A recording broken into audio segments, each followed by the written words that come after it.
कहानी की शुरुआत होती है और हम एक लड़की की डेड बॉडी को लटकता हुआ देखते हैं। इसी बीच जब उसके कमरे में दो लड़के आते हैं तो उसकी डेड बॉडी को देखकर काफी घबरा जाते हैं। खैर सीन यहाँ से शिफ्ट होता है और हम एक लड़की टोमी हाशिमोटो को देखते हैं। इसे उसकी क्लास की 3 लड़कियां हमेशा परेशान करती रहती हैं और उसी से अपना सारा काम कराती हैं। खैर यहाँ वो टोमी को खाना लेने भेज देती है और खुद क्रॉसबो की मदद से स्केयर क्रो को शूट करने लगती है। अब कुछ टाइम बाद जब टोमी उनके लिए खाना लेकर आती है तो उनमें से कोई उसका सपोर्ट नहीं करती और खाने को उसके ऊपर ही फेंक देती है। इसके बाद एक लड़की खाने में से ब्रेड निकालकर टोमी के सर पर रख देती है और उसे स्केयर क्रो की जगह खड़ा कर उस पर शूट करने लगती है। आगे जब उन लड़कियों से ब्रेड पर निशाना नहीं लगता तो फिर भी वो उसी की मजाक बनाती रहती हैं और वहाँ से चली जाती हैं। एक शॉप में जाती है जहाँ काफी महंगी चीजें बेची जाती थी। इसी बीच वहाँ टोमी को एक नेकलेस पसंद आता है लेकिन उसकी कॉस्ट काफी ज्यादा थी जिस वजह से वो इसे इग्नोर कर देती है। तभी उसके पास एक लड़की आती है और उसे वो नेकलेस पहनाकर देखने लगती है और कहती है कि तुम पर ये काफी सूट कर रहा है। अब आगे वो लड़की टोमी को शॉप से बाहर ले आती है और उसका नाम पूछने लगती है जिस पर वो उसे अपना नाम बता देती है। इसी बीच हमें पता चलता है कि असल में उस लड़की का नाम भी टोमी है लेकिन सरनेम कावाकामी है। दोस्तों क्योंकि इन दोनों का नाम सेम है इसीलिए हम दूसरी वाली को कावाकामी कहकर पुकारेंगे। खैर कावाकामी टोमी के चेहरे पर लगा चश्मा हटा देती है और कहती है कि तुम इसके बिना भी अच्छी लगती हो। साथ ही वो यहाँ उससे दोस्त बनने को कहती है और टोमी उसे अपना दोस्त मान लेती है। अब रात के वक्त टोमी को उसकी बातें ध्यान आने लगती हैं और वो अपने चश्मे को हटाने का डिसाइड करती है। अगली सुबह टोमी अपनी मॉम की पिक्चर के सामने कैंडल जलाती है जहां हमें पता चलता है कि उसकी मॉम की कई सालों पहले डेथ हो चुकी है। खैर हम यहाँ टोमी के डैड काजुहिको को देखते हैं जो कि अपनी बेटी से प्यार तो बहुत करता है लेकिन दोनों के बीच रिश्ता कुछ ठीक नहीं है। खैर यहाँ वो अपने डैड से अपने लिए नई कॉन्टैक्ट लेंस खरीदने को कहती है जिस पर वो हाँ कर देते हैं। खैर आगे जब वो स्कूल से घर की ओर आ रही होती है उसे फिर से वही 3 लड़कियां मिल जाती हैं और फिर से परेशान करने लगती हैं। अब टोमी आकर काजुहिको को बताती है कि आज उसकी फ्रेंड कावाकामी घर पर आने वाली है इसीलिए वो कुछ टाइम के लिए घर से बाहर चले जाएं क्योंकि उसे लग रहा था कि अगर उसके डैड घर पर रहेंगे तो उन्हें परेशान करेंगे। अब उसकी ये बात सुनकर काजुहिको बाहर जाने के लिए कह देता है। इसके बाद जब वो घर से बाहर जा रहा होता है तभी यहाँ कावाकामी आ जाती है और उसे देखकर काजुहिको को काफी हैरानी होती है लेकिन फिर भी वो उस पर ध्यान न देता और यहाँ से चला जाता है। इधर कावाकामी उसके कमरे में आकर सब तरफ देखने लगती है लेकिन टोमी को लग रहा था कि उसे उसका कमरा पसंद नहीं आ रहा है। इस पर कावाकामी उसे समझाती है और तभी वो उसे किस भी कर लेती है। इसके बाद टोमी उसे खुद की लिखी हुई एक कहानी दिखाती है। साथ ही हमें पता चलता है कि टोमी अपने सपनों में ज्यादा रहती है और वो अपनी स्टोरी में खुद को ही इमेजिन करके लिखती है। यहाँ वो उसकी स्टोरी पढ़ती है और कुछ नए आइडियाज भी देती है। अब शाम के वक्त काजुहिको उन दोनों के लिए केक लेकर आता है लेकिन कावाकामी उससे कहने लगती है कि तुमने अब शादी भी कर ली और तुम्हारी एक बेटी भी है। उसकी ये बातें काजुहिको को कुछ समझ नहीं आती। इसके बाद कावाकामी गुस्से में वहाँ से चली जाती है। ये देखकर हम समझ पाते हैं कि कावाकामी का जरूर काजुहिको के अतीत से कोई तो रिश्ता जरूर है। ये सब देखने के बाद टोमी को लगता है कि काजुहिको ने जरूर उससे कुछ कहा होगा लेकिन काजुहिको मना करता है कि उसने कुछ नहीं कहा पर टोमी फिर भी अपनी डैड से गुस्सा होकर चली जाती है। खैर अगले दिन टोमी कावाकामी के साथ पूरे शहर में घूमने लगती है और एक पेड़ के नीचे आकर लेट जाती है। कावाकामी उससे पूछने लगती है कि उसे उसमें क्या पसंद है। इस पर टोमी कहने लगती है कि उसे उसकी हर एक चीज पसंद है, उसके बाल, उसकी ब्यूटीफुल स्किन। अब यहाँ वो दोनों एक दूसरे के साथ जीने मरने का प्रॉमिस भी ले लेती हैं और कहती हैं कि मरेंगे तो दोनों साथ मरेंगे। दोनों की बातों से हम समझ पाते हैं कि कुछ ही दिनों के अंदर वो काफी ज्यादा अच्छी दोस्त बन गई थी। अगले दिन हम एक बर्फ की फैक्ट्री को देखते हैं जहाँ काजुहिको काम करा करता था। अब शाम के वक्त जब काजुहिको फैक्ट्री से बाहर निकलकर घर की तरफ जा रहा था उससे मिलने कावाकामी आती है और उसे अपने साथ पार्क में ले आती है। यहाँ वो उसे बताने लगती है कि वो वही कावाकामी है जिसे 25 साल पहले ताजिमा नाम के लड़के ने मार दिया था। इससे हम ये भी समझ पाते हैं कि कावाकामी वही लड़की है जिसे हमें मूवी की शुरुआत में मरता हुआ दिखाया गया था। साथ ही हमें फ्लैशबैक का सीन दिखाया जाता है जहाँ हम देखते हैं कि जब ताजिमा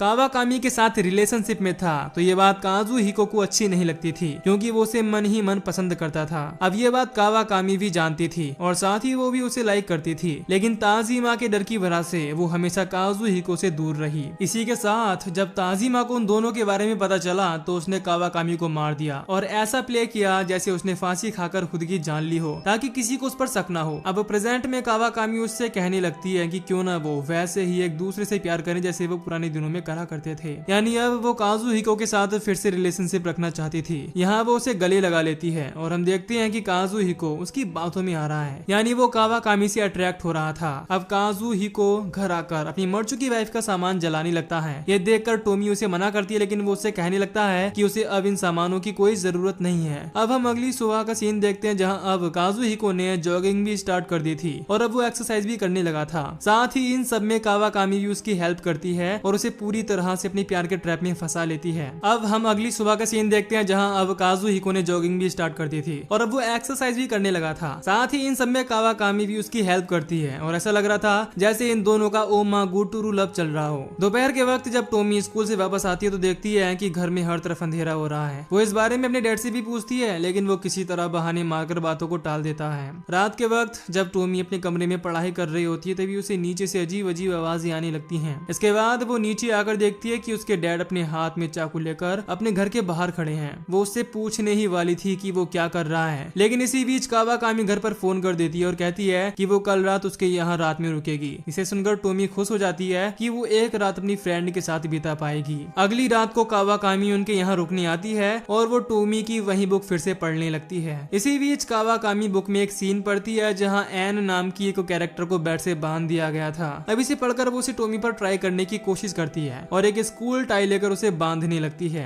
ये देखकर टोमी को लग रहा था कि वो ये सब फन के लिए कर रही है। इसके बाद कावाकामी उसकी आंखों को कपड़े से बांध देती है और कहती है कि वो उसके आने का वेट करे और तब तक वो केवल इसी तरह बेड से बंधी रहे। अब आगे वो काजुहिको के पास एक चाकू लेकर जाती है और कहने लगती है कि तुम्हारे पास उस टाइम कोई बच्चा नहीं था और नहीं आज होना चाहिए। यानी एक तरह से वो उससे टोमी को मारने कह रही थी। यहाँ काजुहिको ऐसा करने से मना कर देता है जिसके बाद वो उसे खरी खोटी सुनाने लगती है और कहती है कि वो एक आदमी होने के बावजूद भी कमजोर है। साथ ही वो उसे समझाती है कि अगर हमें अपनी लाइफ फिर से शुरू करनी है तो वो उनके बीच नहीं होनी चाहिए। अब उसके मैनिपुलेट करने के बाद काजुहिको चाकू उठाता है और टोमी की तरफ जाने लगता है, लेकिन इसी बीच उसे समझ आ जाता है कि वो जो करने जा रहा है वो ठीक नहीं है। इसके बाद वो उसी चाकू से कावाकामी के सर में अटैक कर देता है। इससे मौके पर ही उसकी मौत हो जाती है। इसके बाद काजुहिको उसकी बॉडी को जल्दी से बर्फ फैक्ट्री में ले आता है और मशीन की मदद से टुकड़े करके उन्हें पास वाली नदी में फेंक देता है। साथ ही हम देखते हैं कि अब तक सुबह भी हो जाती है। दूसरी तरफ टोमी को सपना आता है जिसमें कावाकामी नदी से बाहर निकल रही थी। ये देखकर वो घबराने लगती है और किसी तरह अपने बेड से हाथ खोल लेती है। इधर काजुहिको को घर में कावाकामी दिखने लगती है। इसके बाद वो उसका गला दबाने की कोशिश करता है, लेकिन बाद में उसे पता चलता है कि वो असल में गला टोमी का दबा रहा है। होश में आने पर काजुहिको उससे माफी मांगता है। अब आगे टोमी उससे कावाकामी के बारे में पूछने लगती है कि वो कहाँ है, जिस पर वो बताता है कि वो असल में एक डीमन है और वो 25 साल बाद उसे पानी आई है। इसके बाद काजुहिको से सालों पहले की फोटोज दिखाने लगता है जिसमें जब वो कावाकामी को देखती है तो शौक रह जाती है। उसे लगता है कि यह सब फेक है। अब काजुहिको ये भी बता देता है कि वो यहाँ उसे अपने बस में करनी आई थी और उसने उसे ही मारकर नदी में फेंक दिया।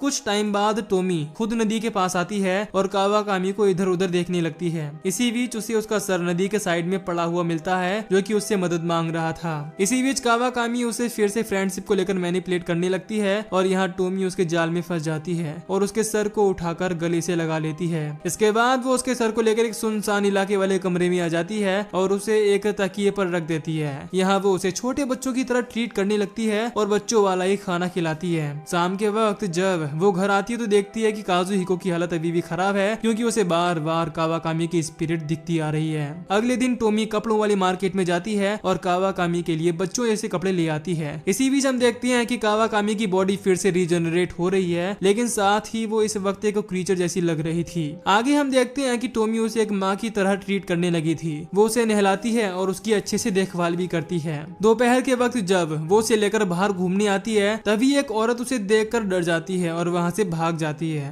अब जब टोमी उसे लेकर कमरे की तरफ जा रही होती है, इसी बीच उसे परेशान करने वाली लड़कियों में से एक लड़की उसे देख लेती है और उस बारे में वो अपने बाकी दो साथियों को भी बताती है। इसके बाद वो तीनों गुस्सा होने लगती हैं क्योंकि उन्होंने काफी टाइम से उसे परेशान नहीं किया था। खैर अगले दिन टोमी अपने साथ कावाकामी को एक बैग में रखकर शहर घूमने आ जाती है और उसे हर जगह घुमाने लगती है। असल में वो शहर इसीलिए आई थी ताकि वो यहाँ एक जॉब लेकर यहीं सेटल हो जाए, लेकिन उसे यहाँ कोई जॉब नहीं देता, जिसके बाद वो वापस लौट आती है। यहाँ आकर हम देखते हैं कि कावाकामी उससे अपना हर काम करवाती है और हमेशा दोस्तों के बीच में लाने लगती है। इसी बीच जब वो उसके कपड़े चेंज कर रही होती है तभी वो उसकी बदलती बॉडी को देखकर अजीब महसूस करती है और उसे लेकर टेरेस पर आ जाती है। यहाँ वो उससे कहने लगती है कि वो अब से उसका ख्याल नहीं रख सकती, जिस पर कावाकामी कहती है कि वो असल में उसकी दोस्ती निभाने का बस नाटक कर रही थी। यानी वो फिर से रीजनरेट होकर काजुहिको को पाना चाहती थी। ये सुनकर टोमी को यकीन हो जाता है कि वो सही में एक डीमन है और कोई इंसान उसके जैसा नहीं हो सकता। ये सुनकर कावाकामी उसके हाथ में काटने लगती है और इसी बीच टोमी के हाथ से वो छूट जाती है और टेरेस से नीचे गिर जाती है। अब ये सब होता देख कर वो काफी दुखी होती है और रोने लगती लगती है। अगले दिन हम उन्हीं 3 लड़कियों को देखते हैं जो कि टोमी से मिलने उसके घर आई थी। वो खुद ही दरवाजा खोलकर अंदर आ जाती हैं, जहाँ काजुहिको उनसे पूछने लगता है कि उन्हें क्या चाहिए, जिस पर वो कहने लगती है कि वो टोमी की फ्रेंड्स हैं और उसी से मिलने आई हैं। अब उसे सुनकर लगता है कि वो सभी कावाकामी को ढूंढते हुए यहाँ आई हैं, क्योंकि उसका नाम भी टोमी ही था।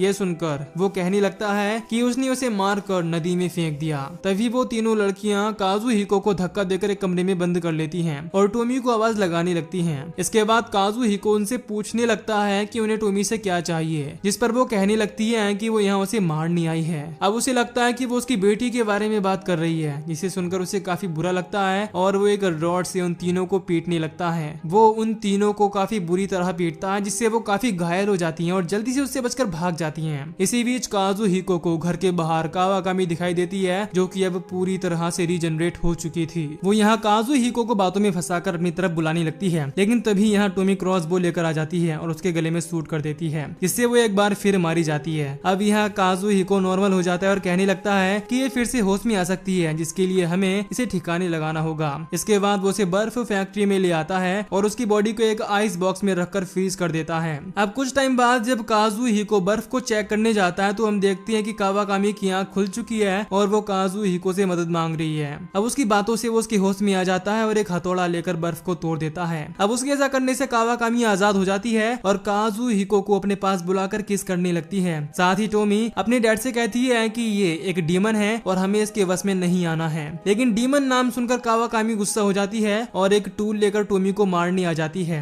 अब टोमी उससे बचने के लिए उससे दूर भागने लगती है, लेकिन वो फिर भी उसका पीछा नहीं छोड़ती और उस टूल से अटैक करने लगती है। इसी बीच टोमी के हाथ एक फावड़ा लग जाता है और वो कावाकामी पर अटैक करके उसे घायल कर देती है। इसके बाद वो जल्दी से अपने डैड के पास आती है और उन्हें यहाँ से जल्दी से निकलने को बोलती है। तभी यहाँ कावाकामी आ जाती है और काजुहिको को ऑर्डर देती है कि वो अपनी बेटी को मार दे। इसके बाद काजुहिको टोमी को बर्फ बनाने वाली फ्रीजर में बंद कर देता है और बाहर से लॉक भी लगा देता है। आगे वो फ्रीजर को स्टार्ट कर देता है और कावाकामी से कहता है कि वो जल्दी ही फ्रीज हो जाएगी, जिसे सुनकर वो काफी खुश होती है और जोर जोर से हंसने लगती है। खैर उसे काजुहिको मिल चुका था, जिसके बाद वो उसे अपने साथ लेकर यहाँ से निकल जाती है। अगली सुबह जब वो फैक्ट्री का वर्कर फ्रीजर को खोलकर देखता है तो उसे टोमी मिलती है, जो कि अभी तक फ्रीज नहीं हुई थी। इसके बाद वर्कर उसे अपने घर ले आता है और उसे बताता है कि किसी ने फ्रीजर का टेम्परेचर लो कर दिया था, जिस वजह से तुम फ्रीज नहीं हो पाई और अभी तक जिंदा हो। अगले सीन में हम कुछ दिनों बाद का सीन देखते हैं, जहाँ इन दिनों टोमी अब घर पर अकेली रहती है। इसी बीच उसे अननोन नंबर से फोन आता है और जब वो बात करने की कोशिश करती है तो उधर से कोई नहीं बोलता, जिससे टोमी को लगने लगता है कि वो उसके डैड हैं। इसके बाद वो अपने डैड को थैंक्स बोलती है, क्योंकि उसे पता था कि कावाकामी के बस में होने के बाद भी काजुहिको ने फ्रीजर का टेम्परेचर कम रखा था, जिस वजह से वो बच पाई। मूवी के आखिर में हम देखते हैं कि जब टोमी अपनी कहानी लिख रही होती है तभी उसे ड्रॉवर से एक बॉक्स में कावाकामी का कटा हुआ कान मिलता है, जो कि तेजी के साथ उसी कान के जरिए रीजनरेट हो रही थी। अब उसे देखकर टोमी खुश होने लगती है और कहती है कि अब उसे एक रियल फ्रेंड मिल जाएगा। और इसी के साथ ये मूवी यहीं पर खत्म हो जाती है। तो दोस्तों हमें मूवी में टोमी कावाकामी की ओरिजिन नहीं दिखाई गई है, पर जैसा कि इंटरनेट पर इसके बारे में बताया गया है, मैं उसी के बेस पर आपको बताता हूँ इसकी कहानी को। तो जैसा कि हमें बताया गया कि कावाकामी और काजुहिको को उसके बॉयफ्रेंड ने साथ देखा तो उसे मार दिया। ऐसा हो सकता है पर जरूरी नहीं कि उसके बॉयफ्रेंड ने जिस लड़की को मारा वो वही हो, क्योंकि टोमी को अगर काजुहिको वापस चाहिए था तो वो पहले क्यों नहीं आई। इसका सीधा जवाब ये है कि टोमी एक डीमन एंटिटी है, जिसका काम है लोगों को अपनी खूबसूरती से फंसाना, खासकर मर्दों को, और उन्हें नुकसान पहुंचाना। बाकी बात रही कि उसने उस लड़की का रूप क्यों लिया जिसे काजुहिको प्यार करता था, वो इसीलिए ताकि उसे काजुहिको को अपने प्यार में फंसाने में आसानी हो और उसके जरिए वो उसे और उसकी बेटी को नुकसान पहुंचा सके। टोमी कावाकामी का काम ही है मर्दों को अपने प्यार में फंसाना और उन्हें नुकसान पहुंचाना। तो इसी के साथ ये मूवी यहीं पर खत्म हो जाती है। अगर आपको कहानी पसंद आई तो वीडियो को लाइक और चैनल को सब्सक्राइब कर दीजिए। बाकी मैं मिलूंगा नेक्स्ट वीडियो में। Till then bye.